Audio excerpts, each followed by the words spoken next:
Soya chunks जे आहे तर ते मिठाच्या पाण्यातून उकळून घेतले आणि थंड पाण्यातून 2-3 वेळा काढून घेतले. त्यानंतर मॅरिनेट करायला घेतले. सगळे ड्राय मसाले, आलं लसूण पेस्ट, मीठ घालून छान असं मॅरिनेट करून घेतलं आणि ते बाजूला ठेवून दिलं. तोपर्यंत मी एका कढईमध्ये तेल घालून कांदासुद्धा तळून घेतला आणि राहिलेल्या तेलामध्येच आपल्याला सोया चंक्स जे आहे तर त्याची हे करायचे आहे. तर इकडे बघा एका भांड्यामध्ये मी पाणी उकळायला ठेवलं होतं. त्याच्यामध्ये सगळे खडे मसाले, लिंबू आणि मीठसुद्धा घालून तांदूळ शिजवून घेतलेले आहेत.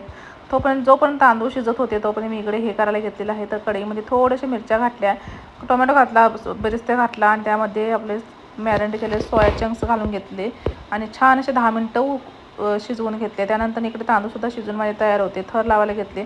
जसे की आपण बिर्याणीचे थर लावतो तशा पद्धतीने थर लावून घ्यायचे. कलरसुद्धा घालून घेतले. जोपर्यंत दम देत होतो तोपर्यंत इकडे कोशिंबीरसुद्धा करून घेतली आणि ही बिर्याणी खूप छान सुंदर झालेली खायला.